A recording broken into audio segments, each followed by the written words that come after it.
Nah, hadirin dan hadirat yang dimuliakan oleh Allah, kita langsung di dalam Al-Quran kata bid'ah itu ada di 4 ayat. Badi'us samawati wal ard. Badi' itu artinya adalah pencipta. Allah pencipta langit dan bumi. Surah Al-Baqarah 117 dan surah Al-An'am ayat 101. Lalu kata bid'ah dalam bentuk lainnya yaitu di dalam surah Al-Ahqaf ayat 9. Qul ma kuntu bid'am minar rusuli wa ma adri ma yuf'alu bi wala bikum. Surah Al-Ahqaf ayat 9. Qul ma kuntu bid'an, katakanlah aku bukanlah rasul yang pertama minar rusuli, dari rasul-rasul. Jadi bid'ah itu artinya pertama. Kalau tadi bid'ah itu artinya badi, artinya pencipta. Bid'ah artinya ciptaan. Jadi bid'ah itu ciptaan, bid'ah itu yang pertama. Warahbaniyatan ibtada'uha, surah Al-Hadid, dan mereka warahbaniyah dan rohbaniyah ibtada'uha, mereka mengada-adakan. Berarti bid'ah artinya mengada-ada. Nah, maka menurut kata, secara kata, jadi bid'ah itu ada secara lughatan, secara bahasa, ada istilahan secara istilah terminologi. Secara bahasa bid'ah itu tadi sebagaimana tercermin di dalam 4 ayat tadi, sesuatu yang baru. Lalu mengada-adakan, badi' kul ma kuntu bid'am minar rusulil, lalu warahbaniyatan ibtada'uha, itu sesuatu yang baru. Jadi kalau ada sesuatu yang baru, sesuatu yang diada-adakan, ciptaan pertama, itu bid'ah secara bahasa. Nah, maka kadang-kadang orang menganggap itu baru, itu mengada-ada. Nah, itu baru secara bahasa tuh. Lalu bid'ah secara istilah apa? Oke. Sebelum kita lanjutkan bid'ah secara istilah, coba catat dulu di catatannya. Kira-kira tulislah beberapa hal yang dituduh bid'ah. Silakan ambil 3 saja deh. Silakan 3 hal yang biasa dianggap sebagai bid'ah. Monggo. Boleh. Maulid. Kalau gitu ditambah jadi 5. Ada yang nyebut lagi, saya tambah jadi 7. Iya. Ya boleh. Apa aja dah, silakan tulis. Nah, berarti 8, 9 sekarang ya. Oke.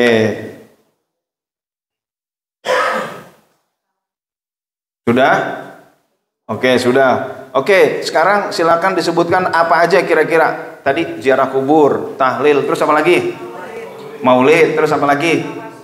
Tawasul, terus tahlil lagi. Boleh, kasihan udah jauh-jauh ikut kupat, kita salah-salahin gitu ya. Zikir. Oke. Udah zikir aja. Oh, zikir goyang-goyang. Berarti gerakan dalam zikir gitu ya. Oke, apalagi? Gimana Bu? Berdoa setelah sholat. Oke, apalagi? Baca Yasin. Baca Yasin? Yasinan gitu ya. Beda antara baca Yasin dengan Yasinan ya. Tahlil dengan tahlilan. Asin dengan asinan. Itu beda ya. Mencium mushaf setelah baca Quran. Apalagi? Ya. Salaman setelah sholat. Apalagi? Toriko. Celana nutupin mata kaki. Terus gimana lagi? Beduk. Musik. Nisfu Sya'ban. Tasbih. Nggak punya. Iya. Nuzulul Quran banyak ya berarti ya. Masya Allah. Apa? Ini kalau kurang kopi begini nih. Iya. Jadi banyak ya. Oke, nggak apa-apa. Nanti kita bisa bahaslah kurang lebih nanti ya. Oke. Jadi yang dituduh bid'ah, silakan tadi yang Bapak tulis. Nanti insya Allah kita bikin apa namanya lembar kerja ya. Oke. Bid'ah itu syaratnya ada 3. Syarat pertama, syarat kedua, dan syarat ketiga. Karena syaratnya ada 3. Nah, yang dituduh bid'ah antara lain tadi Bapak Ibu sebutkan tahlil, apalagi maulid, halal bihalal, usoli, zikir jahri, zikir 165. Dari mana itu? Rasul kan enggak 165. Tawasul, Rasul tidak mencontohkan, gitu kan? Manakib, tasawuf, thariqah tadi dijelasin. Nah, itu sesuatu yang tidak ada contohnya di zaman Nabi. Nah, begitu enggak kira-kira yang menuduh bid'ah? Alasannya ini bukan? Tidak ada contohnya di zaman Nabi. Kita lihat lagi ya lembarnya. Ini di zaman Nabi ada nggak? Bukan tahlil ya, tahlilan ya lebih tepatnya ya. Tahlilan nggak ada di zaman Nabi. Ngadain maulid pakai rebana, lalu ada acara kayak kita, katakanlah nggak ada ya. Halal bihalal di zaman Nabi ada nggak? Usoli di zaman Nabi? Ya bisa jadi nggak ada ya. Zikir jahri, benar, ada. Nanti kita bahas ya. Zikir jahri di zaman Nabi ada ya. Labbaik Allahumma labbaik. Zikir jahri bukan tuh? Zikir jahri, baca Quran zikir jahri bukan? Nah, berarti ada ya di zaman Nabi. Zikir berjamaah ada nggak di zaman Nabi? Ada ya. Ada di zaman Nabi. Yang ikut berarti udah ikut kursus tasawuf semua nih ya. Udah hatam dong. Wah. Zikir berjamaah ada di zaman Nabi. Hadisnya sudah jelas. Jumlah zikir la ilaha illallah 165 kali minimal di zaman Nabi ada nggak? Nggak ada ya. Oke. Apakah ini bid'ah? Nanti dulu. Itu baru 1 ya. Syarat pertama tidak ada di zaman Nabi. Nah, itu. Tawasul zaman Nabi ada nggak? Ada ya. Oke. Manakib Syekh Abdul Qadir? Nggak ada ya. Oh iya, oke. Tasawuf? Hah? Ada apa nggak ada? Yang bilang ada tunjuk tangan. Wih, luar biasa. Percaya deh, alumni kursus tasawuf ya. Secara praktek ada, secara nama nggak ada. Wah, kayaknya lulus semua nih ya. Masya Allah. Kalau gitu saya pulang aja dah. Ya Allah. Thariqah di zaman Nabi ada nggak? Nggak ada ya. Thariqah Qadiriyah Naqsabandiyah ada nggak? Nggak ada ya. Biar lebih jelas lagi nih. Nah, jadi itu sesuatu alasannya biasanya menuduh bid'ah, alasannya tidak ada di zaman Nabi. Udah, alasannya gitu doang. Nah, begitu kan?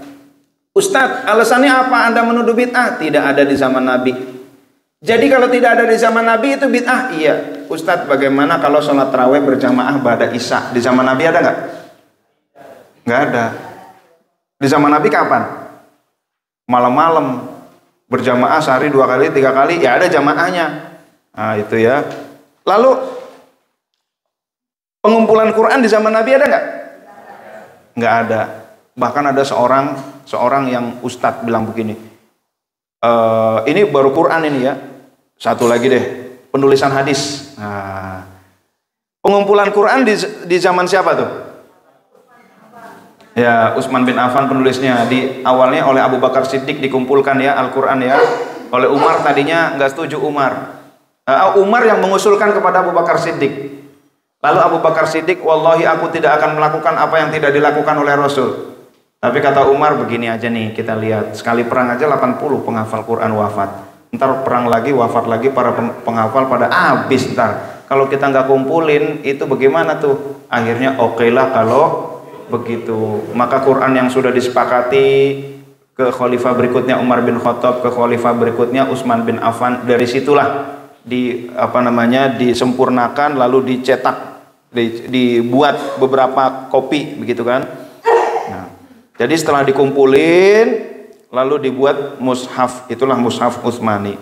Penulisan hadis di zaman Nabi belum ya. Bahkan ada orang ustadz bilang itu Imam Bukhari, Imam Muslim, Nasai, Ibnu Majah, Abu Dawud salah semua.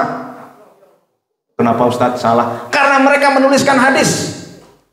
Dari mana Ustadz? Karena ada sebuah hadis, la taktubu anni ghairul Quran. Jangan kalian tulis dari aku selain Al-Quran, kata Nabi. Jadi yang nulis hadis salah semua. Ustaz taunya dari mana? Dari hadis.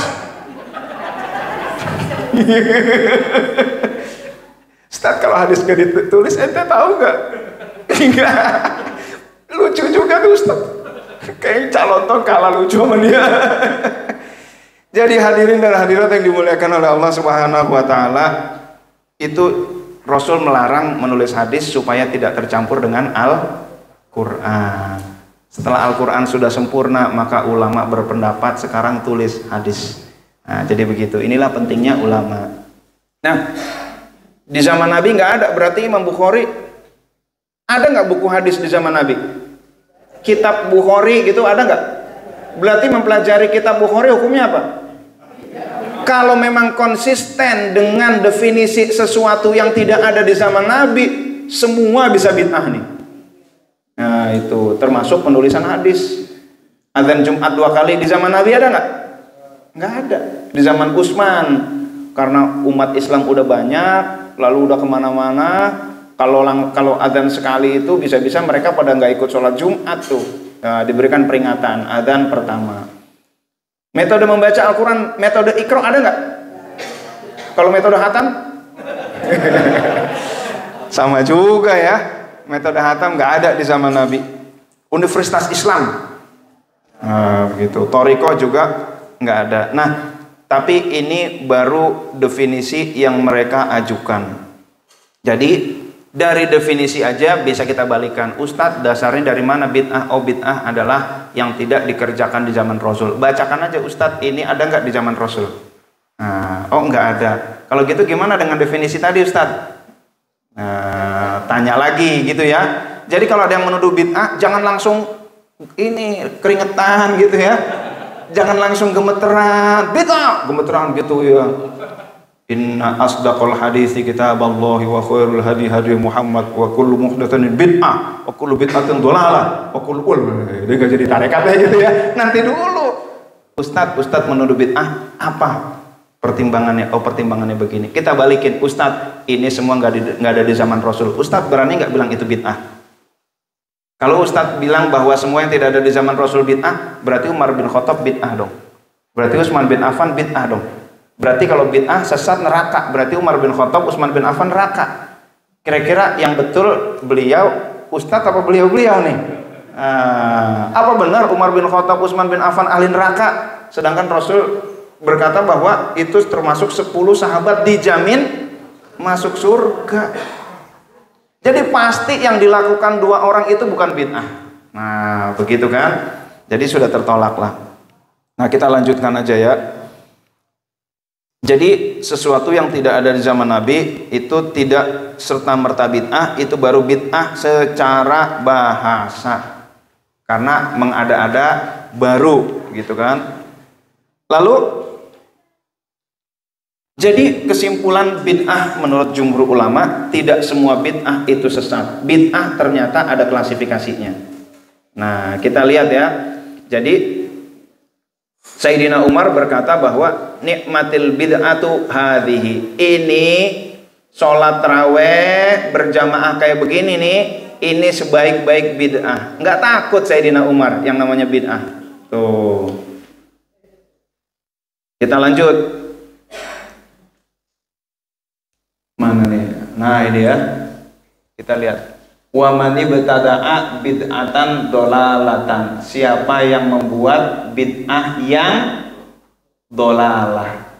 Berarti ada bid'ah yang dolalah, ada bid'ah yang tidak dolalah. Nah, begitu. Ini secara singkat dulu ya.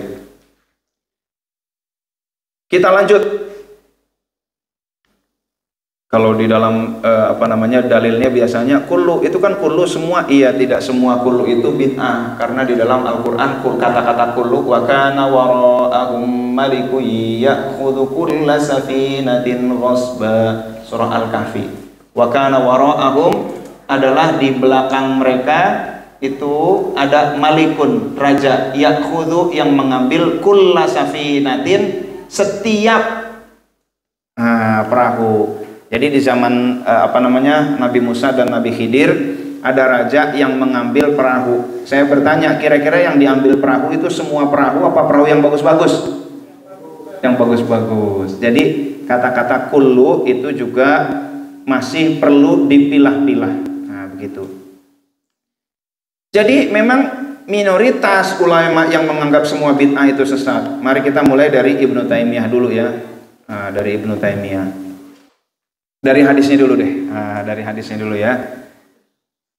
Man amila, siapa yang mengamalkan amalan, sebuah amalan laisa alaihi amruna, yang tidak ada perintahnya dari kami, fahuwa raddun, maka dia tertolak.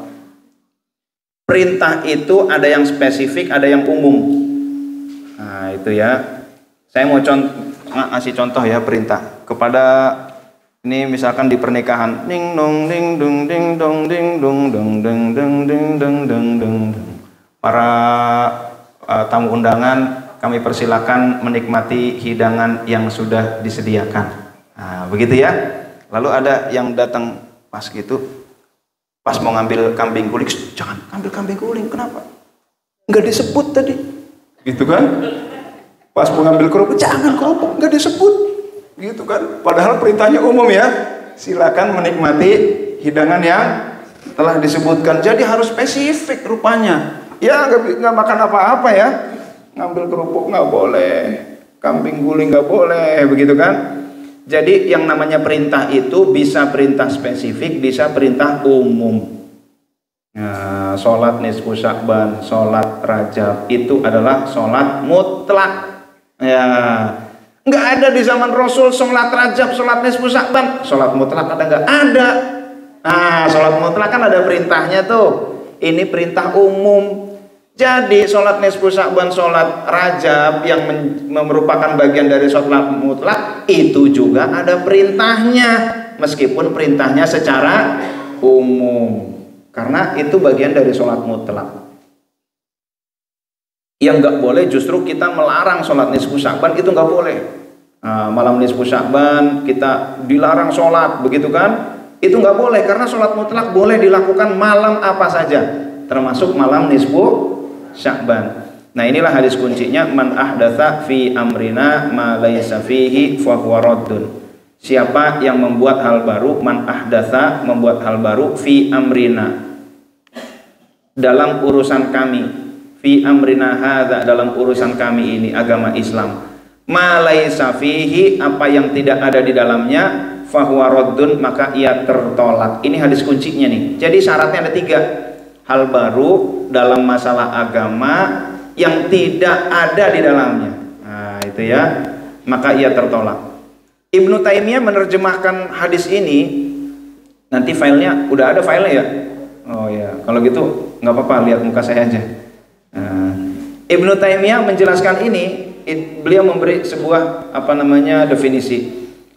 Suatu ajaran yang tidak disyariatkan oleh Allah Rasulnya, tidak ada perintah baik berbentuk wajib atau sunnah.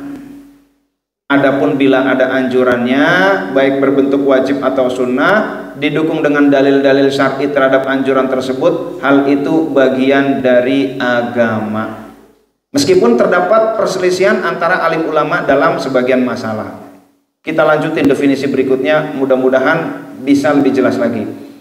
Jadi Ibnu Taimiyah menggarisbawahi nih, walaupun hal itu dikerjakan zaman Rasul atau tidak. Jadi bid'ah itu bukan yang tidak dikerjakan di zaman Rasul. Meskipun tidak dikerjakan di zaman Rasul, kalau ada perintahnya, maka itu bukan bid'ah. Nah, itu ya. Jadi jelas tuh Ibnu Taimiyah, walaupun hal itu dikerjakan zaman Rasul atau tidak. Nah, itu. Asy-Syatibi, cara yang diada-adakan dalam masalah agama yang berlawanan dengan syariat. Nah, ini lebih makin jelas lagi. Singkek pade, singkek pade jaleh. Nah, cara yang diada-adakan, ada-adakan cara dalam masalah agama. Nah, ini ya, masalah agama. Kita kembali nanti kita ukur nanti ya beberapa hal. Silakan nanti dicatat, ada 3 poinnya ya. Nah, yang pertama diada-adakan, yang kedua masalah agama, yang ketiga berlawanan dengan syariat. Nanti diukur yang tadi Bapak Ibu tulis 3 hal atau 5 hal atau 7 hal tadi. Oke, nanti kita sama-sama menilai ya. Ibnu Rajab sesuatu yang diada-adakan dalam agama yang tidak ada dasarnya dalam syariat. Maka segala sesuatu yang ada dasarnya dari syariat bukanlah sesuatu yang bid'ah, meskipun secara bahasa bisa disebut bid'ah. Jadi menurut Ibnu Rajab, bid'ah itu ada bid'ah secara bahasa, ada bid'ah secara istilah. Kalau yang secara bahasa belum tentu secara istilah itu bid'ah. Ya, begitu ya. Jadi rupanya ada 3 hal, dan yang singkat padat adalah dari Asy-Syatibi ini ya. Diada-adakan dalam masalah agama berlawanan dengan syariat. Itu kriteria bid'ah. Nah, jadi 3 ya, sebagaimana Asy-Syatibi. Hal baru, masalah agama lalu bertentangan dengan syariat. Mari kita lihat usoli silakan dicentrang ya. Ini di zaman Rasul katakanlah nggak ada. Oke ya. Baru usoli ini kaitannya masalah agama nggak? Masalah agama ya, sholat ya. Bertentangan nggak dengan syariat? Kenapa nggak bertentangan? Kan Rasul nggak melakukan. Kata Ibnu Taimiyah, meskipun itu dilakukan di zaman Rasul atau tidak, kenapa usoli tidak bertentangan dengan syariat? Di luar sholat. Lulus, Masya Allah. Boleh duduk di depan? Udah di depan ya. Jadi yang namanya sholat itu aqwalun wa af'alun muftatahatun bit takbir wa muhtatamatun bit taslim bi arkanin wa syara'ito. Ucapan dan gerakan diawali takbir, diakhiri salam. Sebelum takbir udah masuk sholat belum? Belum. Usolli udah masuk takbir? Belum. Nah, maka sholat yang pakai usolli batal sholatnya. Sholat maghrib, Allahu Akbar usolli fardul maghribi. Nah ini ya, ini usollinya ada di dalam sholat. Kalau di luar sholat boleh nggak? Nggak usah. Usolli, ngobrol boleh nggak? Ketawa-ketawa, nonton MMA, nonton bola, boleh. Jungkir balik, kenapa usolli nggak boleh? Ayo, Ustadz, kalau jungkir balik sebelum usolli boleh nggak Ustadz gitu ya? Kenapa usolli nggak boleh? Jungkir balik boleh Ustadz? Boleh. Kenapa usolli nggak boleh? Di luar sholat. Nah, jadi bid'ah nggak itu? Termasuk yang ibu tanya, salaman kanan kiri. Kalau orang sholat salaman kanan kiri, maka sholatnya batal. Fil alamina innaka hamidum majid. Kumaha ada mangnya? Ada mangnya, pangestu. Batal nggak sholatnya? Batal. Tapi kalau assalamualaikum warahmatullah, assalamualaikum warahmatullah, sholat udah selesai belum? Udah. Salaman boleh nggak? Kabur boleh. Bercanda, jungkir balik boleh. Kenapa salaman nggak boleh? Kan ini aneh. Nah, jadi begitu ya. Jadi kita lihat dulu definisi sholat bagaimana. Nah, ini salaman kanan kiri, bersalaman setelah sholat. Nah, bertentangan nggak dengan syariat? Nggak bertentangan. Kalau gitu bid'ah bukan? Bukan. Usolli bukan bid'ah. Bersalaman setelah sholat bukan bid'ah. Tahlilan. Tahlilan. Apakah yang dimaksud dengan tahlilan? Kira-kira siapa yang bisa memberikan definisi? Kurang lebih. Membaca kalimat tauhid dan teman-temannya setelah kematian gitu ya, dan lain sebagainya ya. Tahlilan, kadang-kadang dikit-dikit tahlilan. Oke. Tidak tahlilan atau tahlilan tambahan. Iya, tahlilan ya. Oke, tahlilan. Katakanlah di zaman Rasul ada nggak kumpul-kumpul tahlilan begitu, ada nggak? Misal nggak ada ya. Ini masalah agama bukan? Masalah agama bukan? Katakanlah masalah agama. Bertentangan nggak dengan syariat? Baca Qur'annya, ada baca kalimat thayyibah, makannya, tausiah, ada nggak ada yang bertentangan tuh? Nggak ada yang bertentangan. Kalau gitu bid'ah bukan? Bukan. Oke, maulid Nabi. Nah, ini tahlilan maulid Nabi. Di zaman Rasul ada nggak? Katakanlah nggak ada ya. Mengadakan kumpul, ada nasi kebulinya gitu kan, ada rebananya, lalu ada yang jualan minyak wangi gitu kan. Zaman Rasul katakanlah nggak ada. Oke. Ini masalah agama bukan? Ya? Masalah agama ya? Ya, bolehlah. Ada yang berkata bahwa tahlilan mana nih? Tahlilan Maulid Nabi ini adalah budaya. Nah, budaya berarti kita create. Budaya itu ketika budaya berisi nilai-nilai Islam, maka budayanya namanya budaya yang Islami. Nah, itu budaya yang Islami. Ada yang menganggap bahwa tahlilan dan maulid itu budaya saja. Budaya kalau isinya bagus ya bagus, kalau isinya nggak bagus ya nggak bagus. Nah, budaya. Maka budaya itu tidak terkait dengan bid'ah. Nah, itu ya, budaya. Jumlah zikir 165. Di zaman Nabi ada nggak? Ya? Nggak ada. Masalah agama nggak nih? Agama, zikir, bertentangan nggak? Kenapa nggak bertentangan? Jelas tidak bertentangan. Jelas tidak bertentangan. Dasarnya apa, Bu? Mengagungkan Allah Subhanahu wa Ta'ala. Mengagungkan Allah Subhanahu wa Ta'ala. Tapi ada angka 165-nya. Ya? Dimasuk apa, Pak? Kasilo itu apa tuh? Oh, kathiro, ya Allah ya. Iya, betul sekali, mengagungkan. Dan kathiro, ya ayyuhalladzina amanu dzkurullaha dzikron kathiro. Ini Ustaz Andri udah datang, apakah waktunya habis Ustaz Andri? Enggak ya? Enggak ya? Kalau berjanji juga ada bilang. Gimana, Pak? Berjanji itu ada Quran katanya. Ada yang bilang itu, Pak. Gimana, Pak? Al-Barjanji. Al-Barjanji. Itu katanya Quran. Katanya Quran. Ya. Ada juga sholawat Nabiya juga tuh gitu. Begitulah ya. Ya, oke. Nah, tadi kathiro, tadi Bapak memberikan yaitu kathiro, banyak. Saya mau tanya, kira-kira Pangersa Abah guru mursyid memberikan, saya mau tanya ya, siapa yang pernah jumpa dengan Pangersa Abah? Wah, beliau ya, sesepuh nih ya, jumpa. Pangersa Abah ketika memberikan talqin dzikir, amalkan dzikir ini 165 kali 165. Makin banyak makin bagus. Minimal biasanya beliau ya, amalkan dzikir ini minimal 165 kali 165. Biasanya beliau mengulang tuh. Minimal 165 kali 165. Makin banyak makin bagus. Biasanya beliau bilang gitu.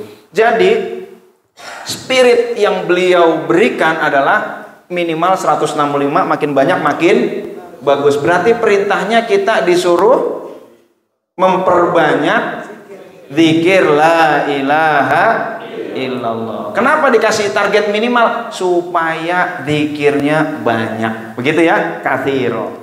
Kalau sudah zikirnya banyak sesuai dengan perintah, aksiru min qauli la ilaha illallah. Berarti minimal 165, tujuannya biar ikhwan TKN zikirnya banyak.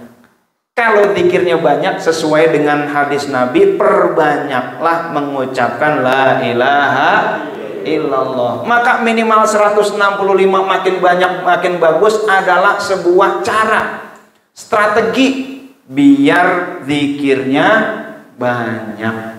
Berarti selaras nggak dengan hadis Nabi? Sangat selaras. Karena silakan zikir, nggak pakai minimal nih. Orang perasaan udah 1000, begitu kan? Totonya baru 33, begitu. Nah, jadi spirit jumlah zikir minimal itu, spiritnya adalah zikir banyak, dan zikir banyak sesuai dengan hadis Nabi. Jadi bertentangan nggak dia dengan syariat?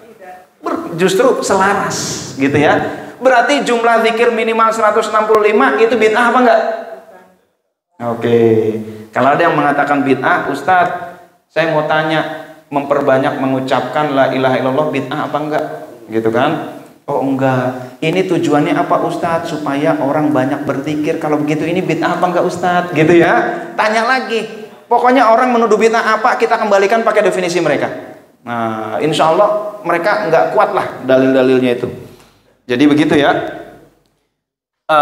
Kita kembalikan aja, lalu kita tanya lagi jumlah tentang zikir itu. Kalau mereka bilang tetap pokoknya 165, ya itu udah lain lagi deh. Itu udah lain lagi. Pak, ini laptop apa bebek gitu kan? Ini kata dia bebek. Udah saya yakinkan Pak, ini ada isi, tetap bebek. Kata dia, ya udah susah. Itu udah susah kalau udah begitu. Kalau udah pakai pokoknya. Pengumpulan Quran di zaman ini baru nggak pengumpulan Al-Quran itu? Baru. Masalah agama ya? Bertentangan nggak? Enggak. Inna nahnu nazzalna dzikra wa inna lahu lahafidhun. Kita yang akan menjaga Al-Quran. Pengumpulan Quran justru melestarikan Al-Quran. Tarawih 20 rakaat berjamaah setelah Isya. Di zaman Nabi ada nggak ketentuan yang rigid seperti itu? Ada nggak tuh? Masalah agama nggak ini? Bertentangan dengan syariat nggak? 20 rakaatnya itu bertentangan nggak?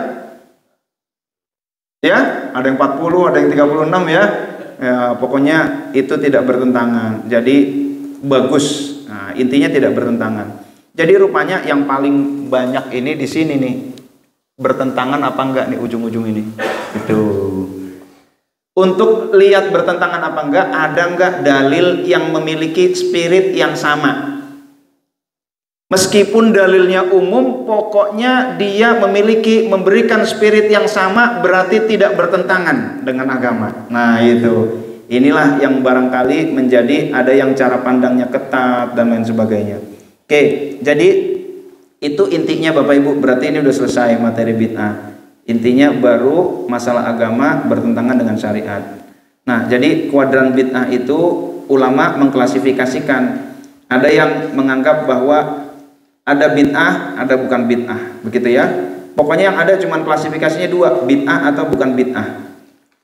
Lalu ada yang mengklasifikasikan seperti tadi ya, yang definisi siapa tuh? Asy-Syatibi kalau nggak salah ya, Asy-Syatibi atau Ibnu Rajab. Nah, Ibnu Rajab. Meskipun secara bahasa bisa disebut bid'ah, kata Ibnu Rajab. Berarti ada bid'ah, ada secara istilah, ada secara bahasa. Umar bin Khattab mengatakan nikmatul bid'ati hadhihi, senikmat-nikmat bid'ah ini. Nah, di bid'ah secara bahasa. Lalu ada juga yang mengklasifikasi bid'ah itu bid'ah sayyi'ah atau bid'ah dhalalah, lalu ada bid'ah hasanah. Nah, itu ya. Lalu ada juga bid'ah haram, bid'ah wajib, bid'ah sunnah dan lain sebagainya tuh. Jadi klasifikasi bid'ah itu banyak. Intinya apa? Setelah diselidiki diselidiki, ya Allah ya. Yang ketawa berarti konsentrasi itu ya. Setelah diselidiki, ternyata banyak tuduhan-tuduhan bid'ah yang sebenarnya enggak bid'ah karena enggak bertentangan dengan syariat. Nah, seperti itu Bapak Ibu hadirin dan hadirat yang dimuliakan oleh Allah. Kita lanjutkan untuk memperkuat definisi-definisi tadi ya. Ini alaikum bitaqwallah was-sam'i wa ta'ati wa in 'abdan wa habasyian wa satarawna min ba'di ikhtilafan syadida. Nah, saya mau terjemahkan ini nih, yang wa satarawna mana nih ya? Kelihatan. Nah, ini ya. Wa satarawna min ba'di ikhtilafan syadida. Kamu akan melihat setelahku perbedaan tajam. Kalau udah begitu fa'alaikum bisunnati wa sunnatil khulafa'ir rasyidin al-mahdiyyin. Hendaklah kalian berpegang teguh pada sunnahku dan sunnah khulafa'ur rasyidin al-mahdiyyin yang mendapatkan petunjuk. Addu 'alaiha bin nawajid. Gigit sunnahku dan sunnahnya khulafa dengan gigi geraham. Nah, ini di satu sisi ya, sunnah Rasul dan sunnah khulafa. Tetapi di sisi lain, dalam hadis yang sama Rasul memperingatkan, wa iyyakum wal umural muhdatsat, dan hati-hati kalian terhadap hal-hal yang baru. Fa inna kulla bid'atin dhalalah, sesungguhnya setiap bid'ah adalah dhalalah. Jadi di satu sisi Rasul meminta kita untuk berpegang teguh kepada sunnah Rasul dan sunnah khulafa. Di sisi lain hati-hati terhadap bid'ah. Berarti sunnah khulafa'ur rasyidun tidak bid'ah. Nah, seperti itu. Kadang-kadang ada yang membenturkan antara sunnah khulafa dengan sunnah Rasul. Ada tuh, terjadi tuh di Ciputat. Tarawih pertama, ustadznya datang. Bapak Ibu, saya mau tanya, Nabi kalian itu Nabi Muhammad atau Umar bin Khattab? Nabi Muhammad. Oke. Syahadat kalian wa asyhadu anna Muhammadar Rasulullah atau wa asyhadu anna Umar Rasulullah. Jadi yang kalian ikuti Nabi Muhammad atau Umar? Nabi Muhammad. Baik, kata Ustadz itu. Terawihnya Nabi Muhammad nih nggak kayak begini, kata beliau. Terawihnya Nabi Muhammad 1-2 kali, entar malam. Maka yang terawihnya begini berarti ngikutin Umar bin Khattab. Siapa yang mengikuti Nabi? Bubar. Akhirnya bubar tuh terawih. Jemaah bingung. Ini seluruh dunia salah apa bagaimana ya? Itu terawih pada habis sisa ini seluruh dunia salah atau bagaimana nih? Ya Allah, disuruh bubar tuh. Jamaah itu terjadi. Ini membenturkan antara sunnah Rasul dengan sunnah khulafa. Padahal di sini kata-katanya apa? Alaikum bisunnati wa sunnatil khulafa'ir rasyidin, dan sunnahnya. Nah, ada dan ya. Gigitlah itu sunnah Rasul dan sunnah khulafa dengan gigi geraham. Tuh, tapi masih ada juga yang membenturkan. Ya, ini ya di lapangan terjadi seperti itu. Nah, hadirin dan hadirat yang dimuliakan oleh Allah Subhanahu wa taala, lalu kita lanjutin. La yaqbalullahu li sahibi bid'atin shaman wala salatan wala shadaqatan wala hajjan wala umratan wala jihadan wala sarfan wala adlan yakhruju minal islam kama takhruju sya'ratu minal ajin. Artinya, Allah tidak menerima dari pelaku bid'ah puasanya, sedekahnya, hajinya, umrohnya, jihadnya, belanjanya, keadilannya, serta pelaku bid'ah itu keluar dari Islam sebagaimana rambut keluar dari tepung. Berarti pelaku bid'ah adalah kafir. Nah, itu. Kalau bid'ah adalah sesuatu yang tidak dilakukan di zaman Nabi, khulafaur rasyidun banyak melakukan. Berarti mereka kafir dong. Ya Allah, ini ya. Kita lanjutin lagi. Mengkafirkan mukmin hukumnya bagaimana nih? Idza qala ar-rajulu li akhihi ya kafir faqad ba'a biha ahaduhuma fa in kana kama qala wa illa raja'at. Jika seorang berkata kepada saudaranya kafir, maka kembali kepada salah satu dari keduanya. Dia nuduh orang lain kafir, maka kembali kepada salah satu dari keduanya wajib kafir. Jika yang dituduh itu benar, maka benar, nggak apa-apa vonisnya. Tapi jika tuduhan itu tidak benar, hukum kafir kembali kepada yang menuduh. Jadi yang namanya pelaku bid'ah itu sama dengan kafir. Menuduh bid'ah sama dengan menuduh kafir. Kalau yang dituduh bid'ah ternyata nggak kafir, hukumnya kembali kepada yang menuduh. Ustadz nuduh kami bid'ah. Iya, Ustadz perlu diketahui bahwa bid'ah itu sama dengan kafir. Kalau Ustadz menuduh kami bid'ah sama dengan menuduh kami kafir. Berarti kalau menuduh kami kafir, Ustadz harus ada salah satu di antara kita yang kafir, Ustadz. Kalau saya nggak kafir bagaimana, Ustadz? Ustadznya, ya nggak bid'ah sih sebenarnya ya, tahlilan sih nggak bid'ah, cuman pemborosan, katanya gitu ya. Lama-lama berkurang tuh tuduhan itu. Jadi benar Ustadz, nuduh kami bid'ah, benar. Bid'ah itu kafir loh Ustadz. Gitu ya. Ajak terus, dalemin aja. Kalau ada yang nuduh bid'ah, benar Ustadz, benar. Oke, bid'ah itu kafir. Begitu ya. Jadi orang-orang yang ahli ibadah dituduh kafir, itu harus hukum kafir itu harus ada. Kalau nggak dituduh, ya yang menuduh. Ustadz berani Ustadz, begitu kan? Gara-gara salaman kanan kiri dibilang kafir. Ya Allah, enteng banget. Emang neraka punya engkong lo.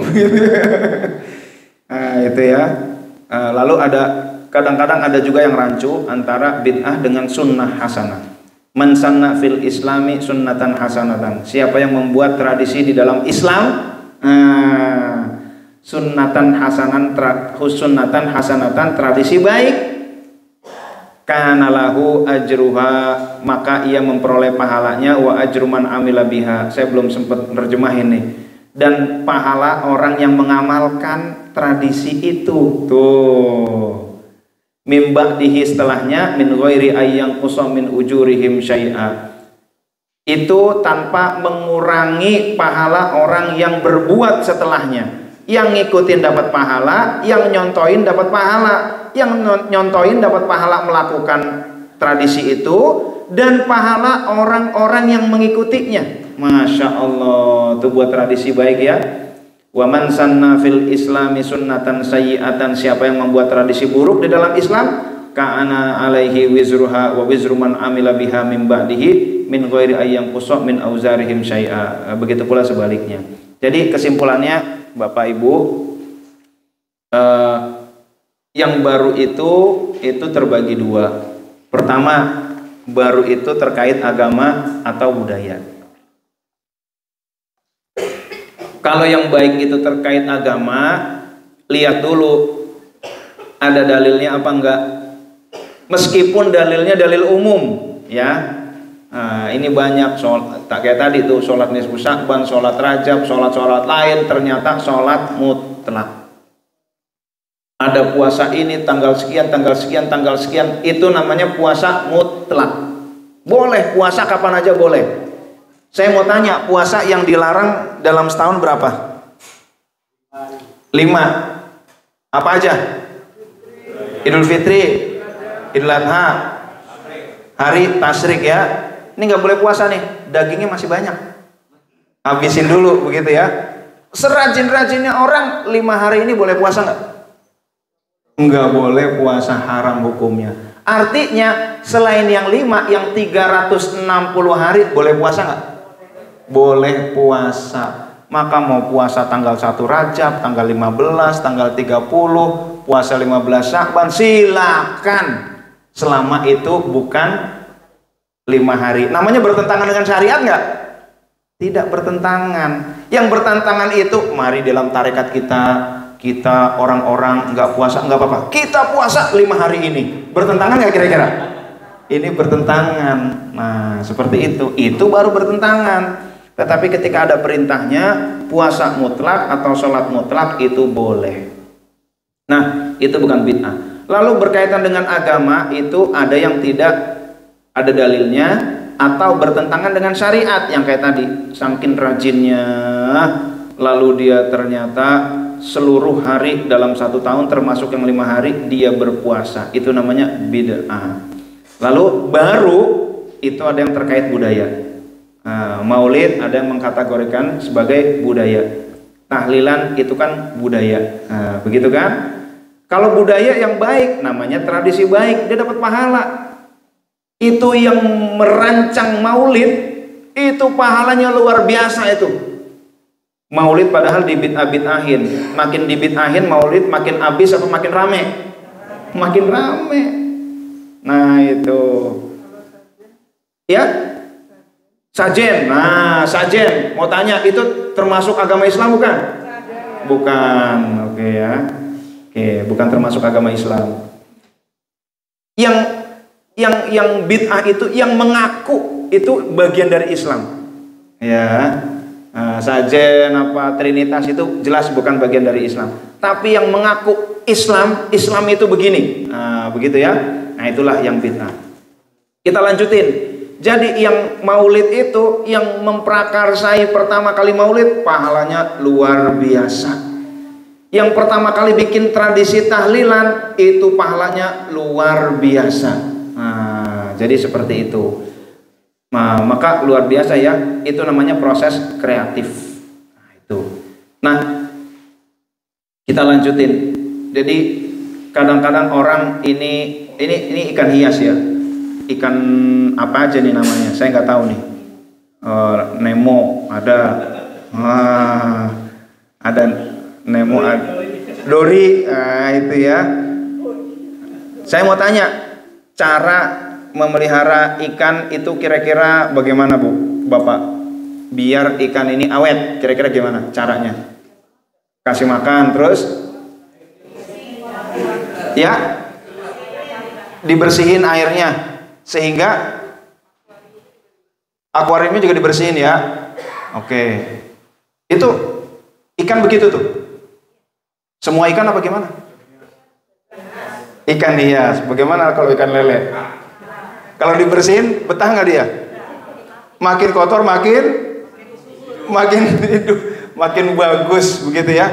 Jadi kita treatment beda ikan, beda treatmentnya. Ini juga penyakit tuduhan bid'ah, kadang-kadang salah kamar. Nah itu ya. salah kamar. Ini beberapa tuduhan penyebab-penyebab bid'ah. Kadang-kadang sunnah hasanah dibilang bid'ah. Kadang-kadang gara-gara salah kamar. Ini saya mau tanya, kalau main bola itu gimana kira-kira caranya? Dia kalau kena tangan gimana? Zlatan Ibrahimovic ya? Handsball gitu ya? Handsball. Lalu kalau bola ini bagaimana? Malah sebaliknya ya. Nah, jadi tergantung. Maka memelihara ikan, sikap kita, fatwa kita, kalau mau berfatwa nanti dulu, jangan berfatwa seluruh ikan. Tanya dulu, ini ikan hias, Ustadz cara melihara ikan gimana gitu kan? Tak dulu, ikan hias apa ikan lele nih? Ikan hias, oke, ikan hias. Jadi jelas dulu nih jenisnya, jenis ikan apa, baru kita beri fatwa, begitu kan? Nah, begitu pula dengan ibadah. Ibadah itu sholat sunnah, misalkan ini ada muqayyad yang terkait dengan banyak hal, ada yang mutlak.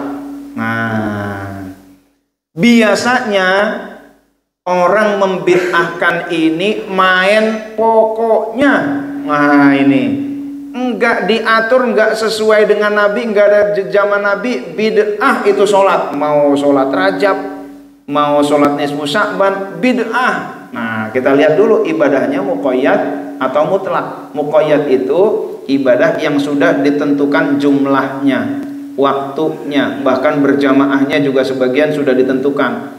Saya mau tanya, kalau sholat Idul Fitri udah ditentukan nggak jumlahnya, waktunya udah ditentukan ya, jamaahnya sendiri boleh nggak? Sendiri boleh. Nanti yang khutbah nanti kata MC yang akan disampaikan khutbah oleh saya. Kata MC, lalu dia khutbah, alhamdulillah demikianlah khutbah saya.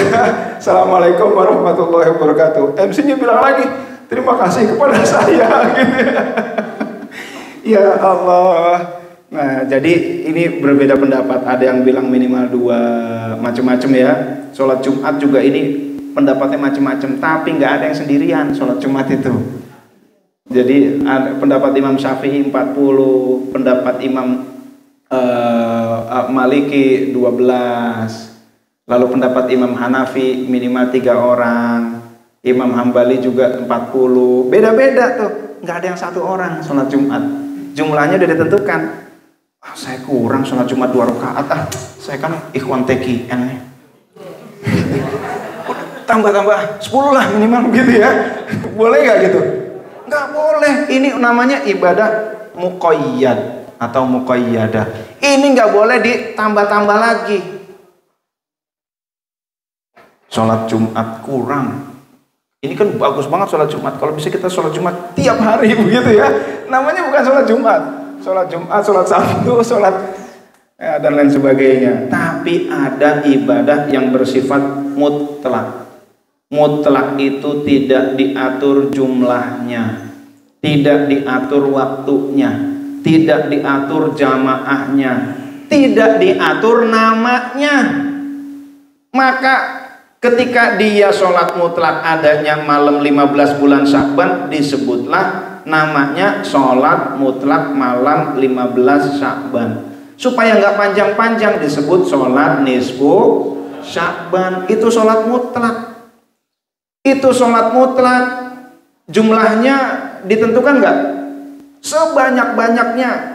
Kita nanti bisa lihat ya, sholat mutlak itu jumlahnya ada yang 1 malam 1000 rakaat, macam-macam. Itu sholat nisfu Sya'ban, malam nisfu Sya'ban, sholat nisfu Sya'ban 100 rakaat, Rasul nggak pernah melakukan. Padahal jumlahnya nggak diatur. Monggo mau 100 boleh. Sholat mutlak 2 rakaat boleh nggak? 10 rakaat boleh nggak? 98 rakaat boleh nggak? 100 rakaat? Kalau 2 rakaat boleh, 10 rakaat boleh, kenapa 100 rakaat nggak boleh? Ini namanya mengharamkan yang halal. Ini bahaya nih. Bisa jatuh pada mengharamkan yang halal kalau mengharamkan sholat mutlak malam nisfu Sya'ban. Nah, jadi seperti itu. Teknisnya bacanya Al-Ikhlas. Al-Ikhlas 10 kali tiap rakaat. Saya mau tanya, kalau baca Al-Falaq boleh nggak? Kalau baca Al-Kafirun boleh nggak? Sholat mutlak baca Al-Baqarah boleh nggak?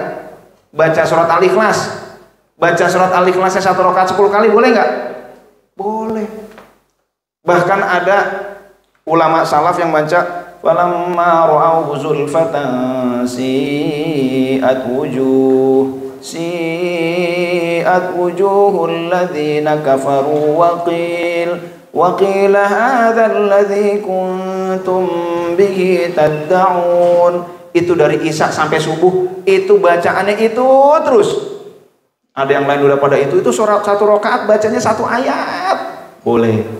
Ada yang baca Al-Ikhlasnya banyak. Jadi itu nggak diatur. Maka kalau nggak diatur, mau 100 rakaat boleh, bacaannya tiap rakaat 10 kali Al-Ikhlas boleh. Kalau bacanya hadis Nabi boleh nggak? Habis waladhdallin qala Rasulullah sallallahu alaihi wasallam boleh nggak? Nggak boleh. Faqra'u ma tayassara minal Qur'an, yang gampang dari Al-Qur'an. Al-Ikhlas dari Al-Qur'an bukan? Kalau dia melarang, berarti dia melarang Al-Quran dibaca setelah baca Fatihah. Ya Allah, itu ya. Jadi jangan mudah menyalahkan. Bisa jadi yang disalahkan justru benar, apalagi sampai membid'ah-bid'ahkan, mengharam-haramkan. Nah itu. Jadi kalau ibadahnya adalah sholat mutlak, gunakan kacamata mutlak. Ini nisfu Sa'ban apa nih sholat mutlak? Oh iya, oke lah kalau begitu. Maka pakailah cara pandang yang tidak ketat. Nah ini, jadi gara-gara salah jenis, salah menentukan jenis, kita salah dalam berfatwa. Nah itu ya. Maka ibadah juga begitu, puasa juga begitu. Kita lanjutin. Nah itu beberapa hal yang membuat vonis-vonis bid'ah biasanya nggak jauh dari itu. Kadang-kadang sunnah hasanah, kadang-kadang ibadah mutlak dianggap sebagai ibadah muqayyad. Nah, dianggap waktunya sudah ditentukan dan lain sebagainya.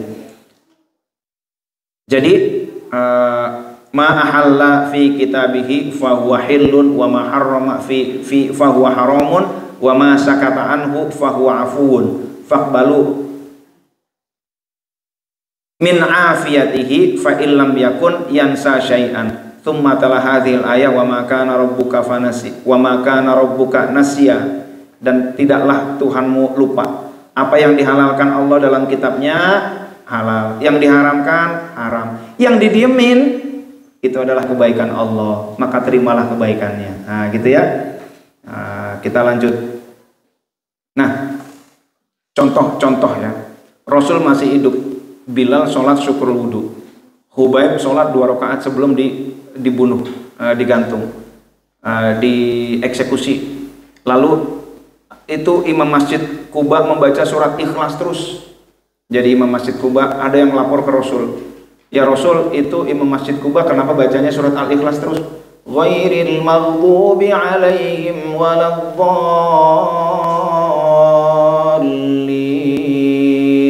Amin. Bismillahirrahmanirrahim. Qul huwallahu ahadun illahus samad lam yalid wa lam yulad wa lam yakul lahu kufuwan ahad. Baru baca yang lain.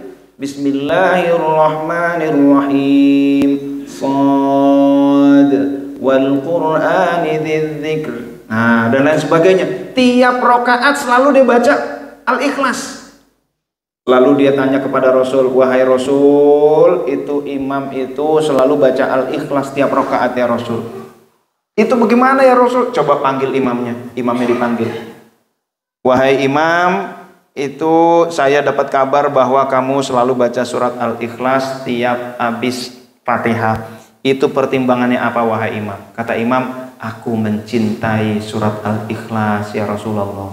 Apa kata Rasul? Hubbuka iyyaha adkhalakal jannah. Cintamu terhadap Al-Ikhlas membuat kamu masuk surga. Malah dipuji oleh Rasulullah sallallahu alaihi wasallam, itu ikhlas sekali. Bagaimana kalau ikhlas 10 kali?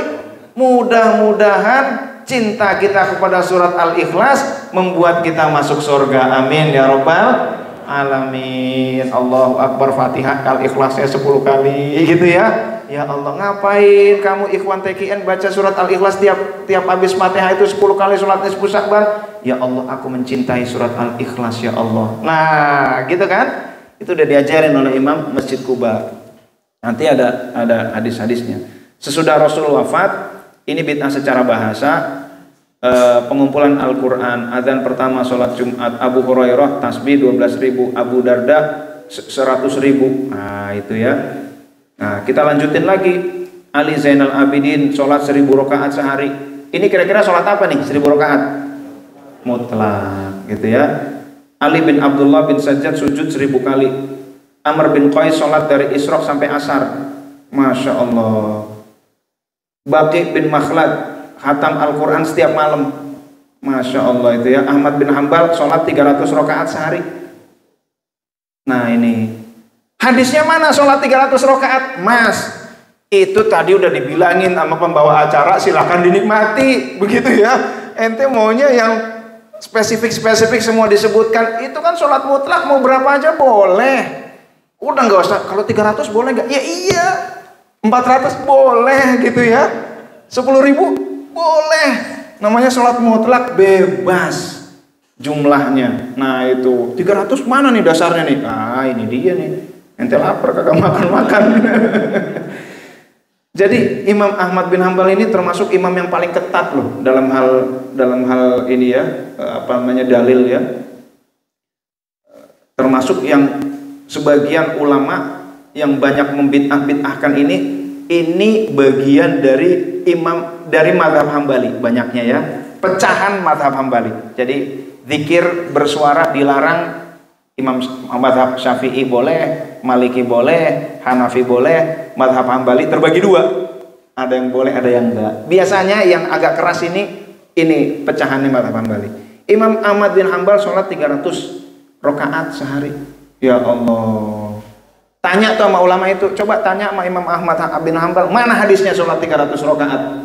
Yaitu sholat mutlak dan lain-lain. Nah jadi Ibnu Taimiyah membaca ya ayu ya qayyum la ilaha illa anta birahmatika astaghits 40 kali.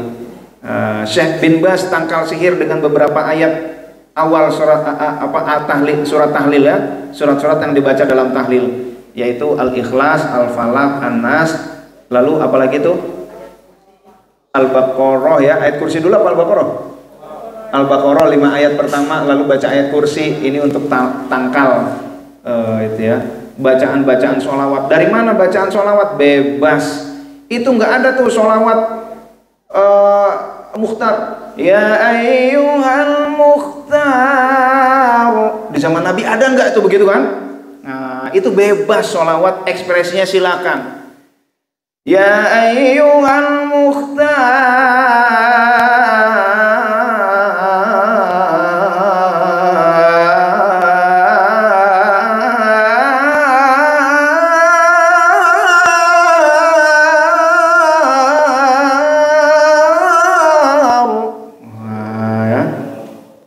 Ada nggak zaman Nabi?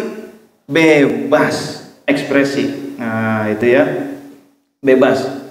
Nah tarhim, assalatu wassalamu alaik ya imam al-mujahidin. Nah muji Nabi, bebas juga silakan. Mau berjanji, mau tarhim, boleh. Ya Rasulullah,